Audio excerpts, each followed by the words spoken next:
아무도 가지 않는 호젓한 숲길, 또 지금은 쉽게 볼 수 없는 오래된 거리. 요즘은 많은 사람들이 그런 곳을 찾아다닙니다.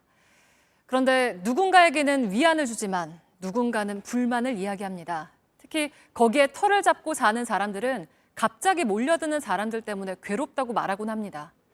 이런 불편을 줄이기 위해서 새로 길을 놓고 새로 건물을 세우기도 하지만 그 과정에서도 잡음이 나옵니다. 너무 유명해져서 더 뜨거운 갈등을 빚는 전국의 명소들을 밀착카메라 정원석 기자가 다녀왔습니다.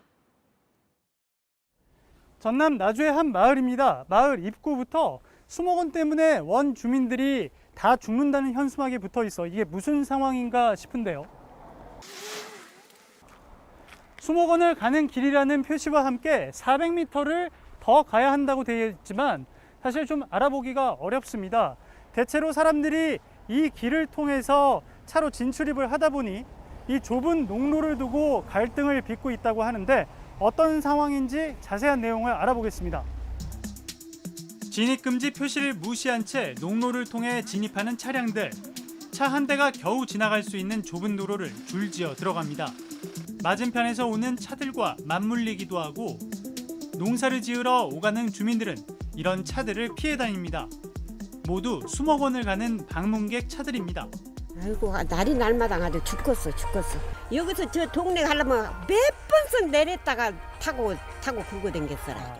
오늘 쉽게 말해서 저 수목원 은행나무한테 길을 뺏겨본 거이죠. 카페 오고 수목원을 운행을 안 했으면 쓰겠다. 이렇게 얘기들을 많이 하고 있습니다. 진출입로를 따로 안내하고 있지만 차들이 이 길로 다니는 이유는 내비게이션 때문입니다.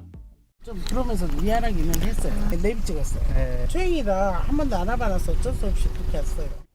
매년 20만 명 이상 수목원과 은행나무길을 찾고 있지만 농로를 피할 수 있는 진입로 공사는 올해서야 부랴부랴 시작됐습니다. 지난 2016년부터 길을 내달라는 민원을 무시해온 탓이라는 볼멘 소리가 수목원 측과 주민들 양쪽에서 터져나오는 이유입니다. 그 정도 어느 정도 예측은 하고 사업 계획을 이렇게 세웠어야 되는데 근본적인 문제가 이렇게 많음에도 이제 나주시에서 이거를 허가를 내줬잖아요. 도에서 등록해주면서 어떤 진입로 부분이든 어떤 제반 사항에 대한 것은 도에서 판단해서 충분히 가능하기 때문에 등록을 해줬을 거예요. 무료다 보니까 더 많은 분들이 와 오셔버린 것도 있고 저희도 이제 대처가 미흡했던 것도 인정을 하고요. 저희가 할 수 있는 건 다 해보겠습니다라고 말씀을 드렸는데 도로 양쪽으로 재개발에 대한 찬반 의견을 담은 현수막들이 질비합니다. 대전 소재동의 철도 관사촌입니다. 대전에서 가장 낙후된 지역이라 지난 2009년 재개발 지역으로 정해집니다. 하지만 재개발 추진이 제자리 걸음하는 사이 살던 주민들이 떠나고 빈집들만 남았습니다. 그런데 2, 3년 전부터 예술가들과 스타트업 기업들이 들어오며 달라졌습니다. 복합 문화 공간으로 변하며 연간 50만 명이 찾는 대전의 명소로 탈바꿈했습니다. 덩달아 땅값이 올랐습니다. 그러면서 멈춰있던 재개발 논의가 다시 시작되고 찬반 의견이 맞서게 된 겁니다.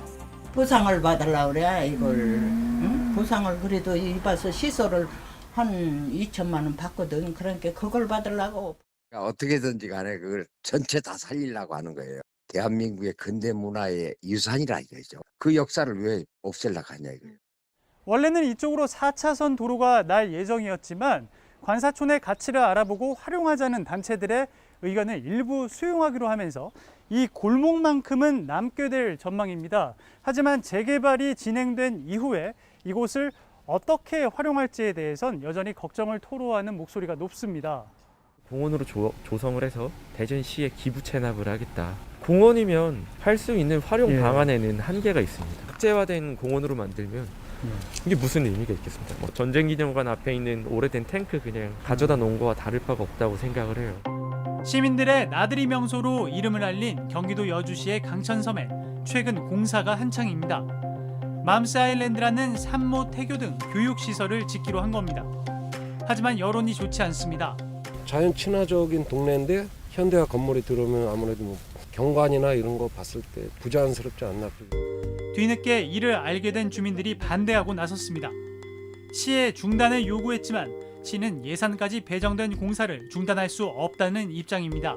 주민들은 뭐 대부분 거의 뭐 필요 없는 시설이다라고 생각을 하고 현재 동농교류센터도 활성화되지 않은 상태이기 때문에 많은 사람들이 찾는 데에는 이유가 있습니다. 그곳을 잘 갖고 나가기 위해선 현장을 누구보다 잘 아는 주민과 관련 단체 등 민간의 의견이 중요하죠. 지자체가 개발 계획을 세우거나 허가를 내줄 때 이러한 의견 수렴 과정이 부족해서 일을 그르친 사례는 너무 많았던 만큼 앞으로는 좀 더 귀를 기울일 필요가 있어 보입니다. 밀착 카메라 정원석입니다.